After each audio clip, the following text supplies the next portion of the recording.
Bonjour à tous, bonjour à toutes. Alors aujourd'hui, on va faire je dis on pour pas dire vous. Je vais faire une vidéo sur le deck Zoo Sea Giant. Alors qu'est-ce que c'est que ça? On va voir un petit peu en détail. Donc évidemment c'est un deck Zoo. Le deck Zoo c'est un deck démoniste. On pourrait assimiler ça à un deck aggro. C'est pas spécialement le cas. C'est plus pour moi en tout cas, c'est plus un mid-range qu'un aggro. Parce qu'en fin de compte, si on te reprend, si tu perds le board, tu peux quand même revenir, contrairement à un deck paladin secret, à un deck chasseur, où en fin de compte, tu es uniquement basé sur l'early game. Si tu perds l'early game, tu peux pas gagner.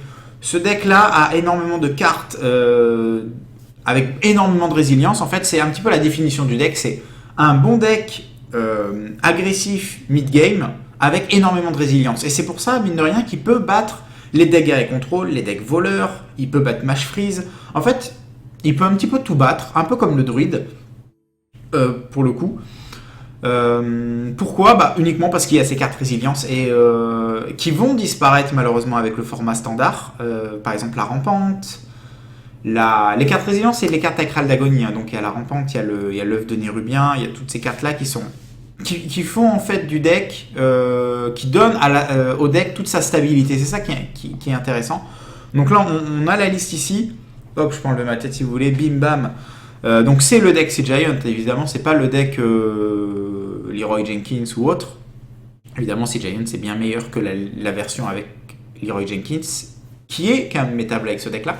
Mais c'est aussi meilleur que la version Garde Funeste. En tout cas, c'est beaucoup plus stable que la version Garde Funeste. La version Garde Funeste, c'est très très agressif. C'est le changement à faire en fait. Soit vous jouez 2 géants des mers, soit 2 Garde Funeste. L'idée, c'est qu'il y a pratiquement toutes les cartes en 2 fois pour le coup. Pour l'early game, on a mis un diablotin et une écuyère. C'est un petit peu la liste classique en ce moment, mais les listes elles changent, on va dire, toutes les semaines. Donc il est possible de mettre 2 écuyères, 2 diablotins, tout dépend de la méta. Voilà, si vous êtes contre une méta très agressive, vous allez préférer les écuyères d'argent, parce que ça trade et ça reste sur le board, c'est beaucoup plus puissant en tout cas, beaucoup plus résilient, voilà. Et pour le diablotin de flamme, c'est plus contre les druides, contre les guerriers par exemple, voilà, contre les Mage Freeze, pour mettre énormément de pression, voilà. Tout dépend de la méta, en fait, tout simplement, pour ces cartes-là. De marcheur de vide, c'est certainement le meilleur tour 1 du démoniste. Voilà. En plus, ça combote bien avec le loup alpha, avec les sergents grossiers. Il y a une chouette pour contrer les Mage Freeze. Dans certains match-ups, c'est une carte morte. En mirror, c'est une carte essentielle. Voilà. En fait, soit c'est une carte extrêmement nulle, soit c'est une carte qui va faire gagner. Donc, en mettre une, sachant que tu vas piocher quand même beaucoup de cartes avec ce deck, c'est pas la fin du monde. Il y a un Gormok, Kark. Le mec, Gormok Kark, il part que en K maintenant. Gormok, carte extrêmement situationnelle, mais tellement fort. Oh, les games qu'elle m'a fait gagner, mais je peux les compter sur le... Bon, je passe de doigts. Même avec l'autre main, je passe de doigts. Et je vais pas vous montrer mes pieds, vous allez tomber. Géant, donc évidemment, géant des mers. Il coûte un de moins, vous connaissez la carte, évidemment, il coûte un de moins pour chaque créature sur le champ de bataille. En mirror, c'est une carte essentielle évidemment parce que l'adversaire va jouer beaucoup de créatures. Vous aussi, il y a des éruptions, par exemple des diablotins. L'adversaire vous fait une éruption de diablotin, vous contrez avec un géant des mers, vous allez gagner. Enfin, à moins qu'il ait BGH. Et pour le coup, la réciproque est proportionnelle évidemment. Il y a un Oreb, un Dr Boom parce que c'est juste des cartes trop fortes qui vont disparaître aussi avec le format standard. Donc voilà, faut encore en profiter. Après, vous pourrez les jouer, mais dans format Savage. Rampage, Savage d'ailleurs, enfin je sais pas. Mais donc voilà, faut profiter encore, c'est des cartes beaucoup trop fortes. J'ai pas mal discuté avec Proto de la carte Oreb. Je sais pas pourquoi je dis ça d'un coup, mais. Et on en est arrivé à un point de se dire qu'en fait, dans cette méta, tu ne peux pas jouer contrôle parce qu'il y a Oreb. C'est fou, mais c'est le cas. T'es en train de gagner la partie, le mec il fait Oreb, tu passes d'une situation où t'avais gagné à 80% du temps. À un ratio peut-être de 30 ou 40%, juste parce que la carte Oreb, elle permet de gagner un tour et de mettre 5 dégâts. Enfin, pour 5, tu fais je vais gagner un tour et je vais te mettre 5 dégâts. C'est juste la folie. Enfin bref, beaucoup trop fort. Donc voilà, la decklist, des œufs, des rampantes, des jongleurs. Donc le deck met beaucoup de pression, il gagne un certain contrôle du board. On va le jouer, on va faire 2 petites parties avec. Évidemment, là c'est le reset du ladder. Hier à minuit, il y a eu le reset du ladder, donc... on est évidemment classé 16e, 3 étoiles. Mais bon, pour le coup, le lendemain comme ça du reset, en étant, enfin 16e, en étant rang 16, normalement je vais tomber que contre des gens qui ont été légendaires la saison passée. Donc normalement, vous allez avoir du beau match, enfin, j'espère en tout cas, du match pas horrible de surcroît. Donc voilà, le mulligan est très important. Bon, le mulligan à Hearthstone est très important, mais là vraiment, particulièrement avec ce deck, particulièrement avec les decks early mid-game, c'est sûr. Avec le Guerrier Control, tu loupes ton mulligan, c'est pas grave. T'as toujours la baston, t'as toujours les revanches pour te rattraper, t'as toujours des maîtrises du blocage, into, heure de bouclier, enfin des trucs un petit peu sortis de l'espace. Donc là, c'est un paladin. Marcheur du vide est essentiel évidemment contre paladin. Il permet de trade le mini-robot, mine de rien. Il casse le bouclier du mini-robot. Il contre le régiment de bataille. Il contre le token aussi, le poids héroïque. Donc marcheur, dans tous les cas, les tours 1, on va les garder. L'œuf, on pourrait le garder. Le problème, c'est qu'on n'a pas d'activateur avec cette main et on a la pièce. Donc on pourrait vraiment partir sur un plan de jeu. Tour 1 marcheur, tour 2 chef du gang. Et lui pourrait faire par exemple tour 1 rien, tour 2 mini-robot. Et là, on aurait un bon contre avec marcheur into chef du gang. Donc je pense que je vais partir là-dessus. L'œuf, j'aime bien le garder contre druide, par exemple. Il y a des match-ups où tu as envie d'avoir un 4-4 rapidement. Contre guerrier, contre druide, contre mage freeze, tu peux le garder également. Parce que ça compte l'hospice, mais dans des match-ups comme ça, tu as plus envie vraiment d'avoir des créatures qui sont fortes d'elles-mêmes en fait, et pas des combinaisons de cartes. Voilà. Enfin, pour le coup, même des combinaisons de cartes, si j'ai puissance accablante avec et que son secret c'est un noble sacrifice, je suis rect quoi. Donc là, on va faire la chose qui était prévue. Donc on n'a aucune raison de taper le bouclier parce que lui il va taper dedans. Donc juste on va face, ça pourrait être un noble sacrifice. Voilà, c'est un noble sacrifice. Noble sacrifice, c'est une carte que tu gardes en main de départ quand tu joues pas la secret contre un druide, contre un zoo. Parce que ça compte le jongleur, surtout que j'ai la pièce, donc ça pouvait contrer pas mal de choses. Le tour 1 sinistre, tour 1 jongleur. Ici, on va partir sur chef du gang, tout simplement. Le positionnement des cartes est très important. On joue pas déchiqueteur dans ce deck, mais voilà. L'idée, c'est de se dire qu'on a des loups alpha, on a des défenseurs d'Argus, on a toutes ces cartes-là qui font que le positionnement est une notion vraiment significative dans ce deck. Ok, ça m'embête un petit peu. Ok. Je pense qu'on va jongleur.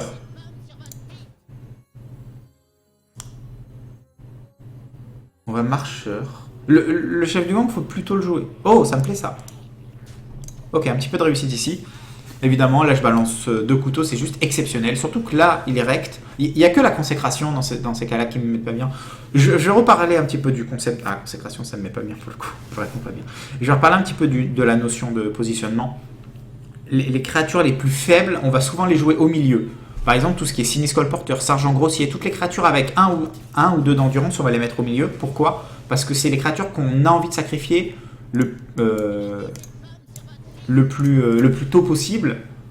En tout cas, c'est les créatures qu'on a plus envie de sacrifier que les autres, avec le loup alpha, avec les sergents grossiers, avec toutes les cartes qui boostent, en fait, tout simplement. Et les créatures les plus fortes aux extrémités, parce qu'en fin de compte, on n'a pas envie d'aller les chercher, même sur un Argus, même sur plein de choses, on n'a pas envie d'aller les chercher, donc on les met de côté, voilà, elles vont tout droit. Donc là, pour le coup, énormément de réussite. Énormément de réussite.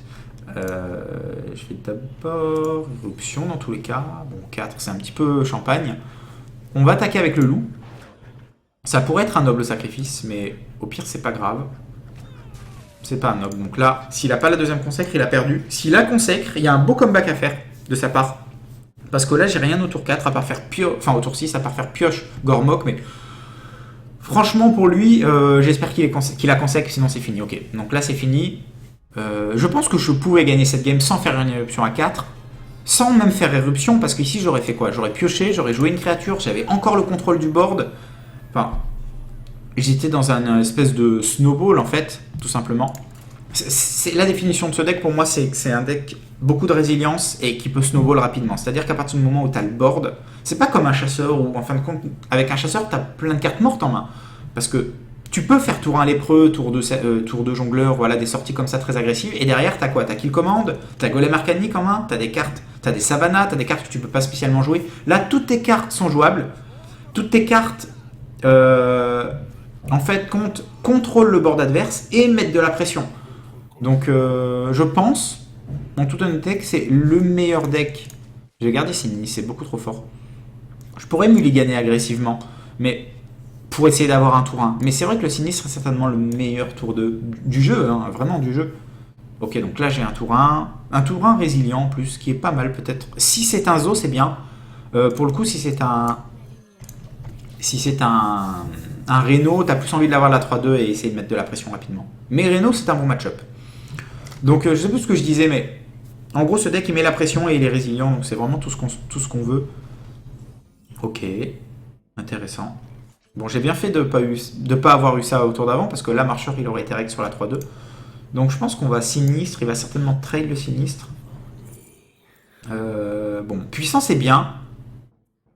Chercheuse est bien, mais il faut avoir, voilà, faut avoir un board plein. C'est absolument pas le cas ici. Donc on va plutôt prendre la puissance. On va, voilà. S'il décide de faire le trade, nous on refait le trade derrière. Ça sert à rien de casser le bouclier sur la 3-2, parce que derrière il a un bon trade. Il me reste qu'une 1-1 toute seule, sans forcément de capa. Donc, ok. La puissance va être jouée ici. Waouh. Ok. Intéressant. Très intéressant. La puissance va être jouée dans tous les cas. Ouais, on peut pas lui laisser ça, parce que derrière, s'il fait colporteur ou plein de cartes un petit peu chiantes. Donc voilà, on va juste reprendre le contrôle du board. Voilà, essayer de pas être derrière. À partir du moment où dans ce match-up, tu es derrière, tu peux plus revenir. Bon, c'est un match mirror, c'est sûr, mais... les cartes qui permettent de revenir, c'est souvent les combinaisons jongleur éruption, donc ça coûte 6. Ou le boom. Le premier qui fait boom, souvent peut gagner. Donc là, c'est magnifique, jongleur ici, parce que ça permet de trade sa créature, normalement. Au pire, j'ai marcheur. En fait, si il y a un couteau qui va là, voilà, je peux me permettre de piocher. Sinon, j'aurais tenté encore un 50-50 avec le marcheur. Mais là, évidemment, je vais piocher. J'ai aucune raison de... Voilà. Faut que j'aille chercher des cartes. C'est un... Souvent, les aggro contre aggro, ou midrange contre midrange, ça se joue au contrôle du board. Voilà. Par exemple, le mirror de Shaman, le saviez-vous? Le mirror de Shaman se joue uniquement sur le contrôle du board en face. Bon, c'est rare. Les parties où, en fin de compte, vu que tu as plein de blast et l'adversaire a plein de blast, c'est rare les sorties où tu fais plein de créatures et tu le bourres à la créature et le mec il peut rien faire, quoi. Donc le mec, normalement, il peut toujours gérer tes créatures, et c'est pour ça que le marteau du destin, par exemple, en mirror de Shaman, tu vas le garder en main, parce que c'est la carte qui va faire le plus de cartes d'advantage et de value. Et c'est très important. Je pourrais trade marcheur. Enfin, Bran, ok. Je vais faire trade. Donc là, j'ai eu un petit peu de réussite sur l'éruption à 2. Je vais juste faire Bran. Parce que le Bran, normalement, il peut pas me le tuer, à moins de faire éruption à 4. Bon, éruption à 4, ça coûte très cher. J'ai toujours l'éruption, au pire. Et là, l'avantage, c'est que je peux trade ces créatures. J'ai Sergent Grossier pour lui mettre plein de dégâts. Et là, j'ai plein de cartes, en fait, qui me font... Pas qui me font gagner, mais qui me mettent extrêmement bien dans la game. Tout ce qui est défenseur d'Argus, donc, Sinistre Colporteur, bah, toutes les cartes avec un cri de guerre. Donc là, je pense qu'on va aller chercher une carte avec cri de guerre ici.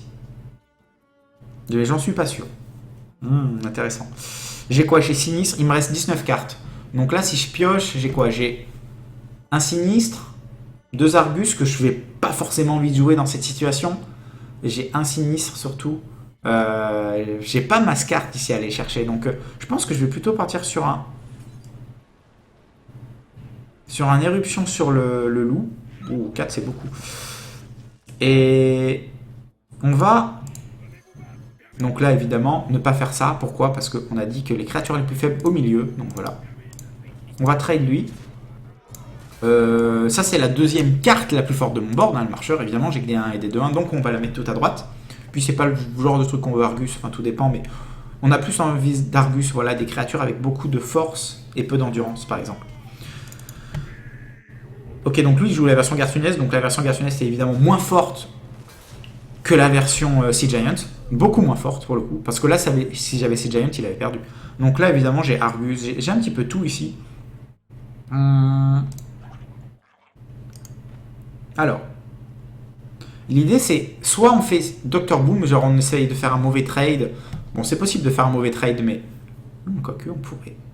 En fait il y a un play, il y a deux plays qui sont intéressants. Soit il y a le play défenseur d'Argus, par exemple ici, ou sur l'œuf. On fait œuf, je pense qu'on a gagné à 100% du temps, mais on peut œuf, défenseur d'Argus, voilà, on gagne plus de 2, ça veut dire que pour 4 mana, on va gagner 4 de force instantanément, plus, et 4 d'endurance de surcroît, plus on a une 2-3. Ou sinon, on peut faire un peu le play champagne. Je pense qu'on va partir sur le play champagne ici. C'est quoi le play champagne? Le play champagne, c'est ça. C'est boom, donc on a 4 bombes. Il est aussi bien, et c'est celui qui nous fait gagner aussi. Et on trade ici. Voilà. Donc en fin de compte, on met pas de pression, mais par contre on met 4 bombes. Et voilà. On part du principe qu'il n'a pas BGH.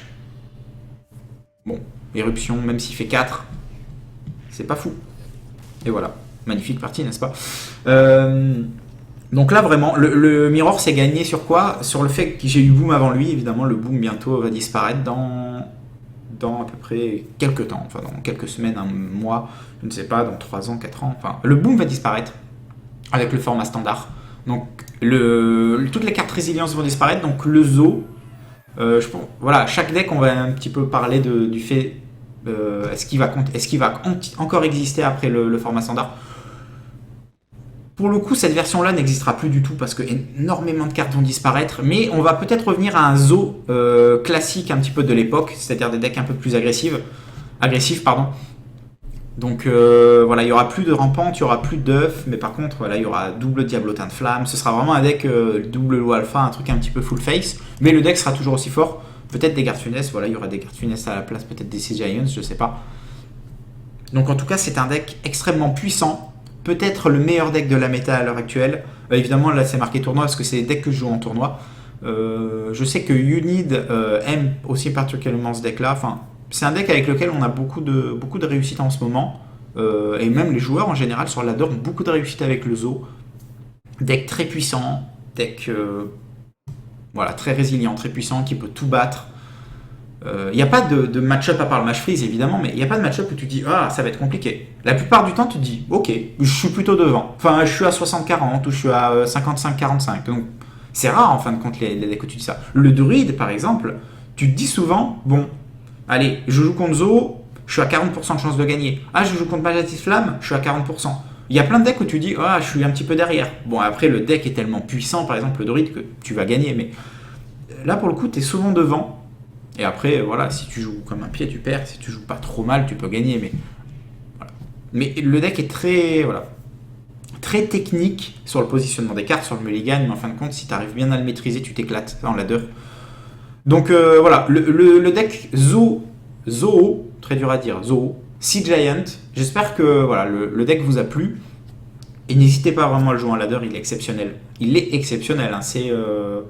Pour moi, c'est pratiquement le Grim Patron de l'époque. Enfin, c'est le nouveau Grim Patron, c'est le nouveau Rogue, c'est le deck incontournable en ce moment, en tout cas. Avant le format standard, vraiment, c'est le deck al dente.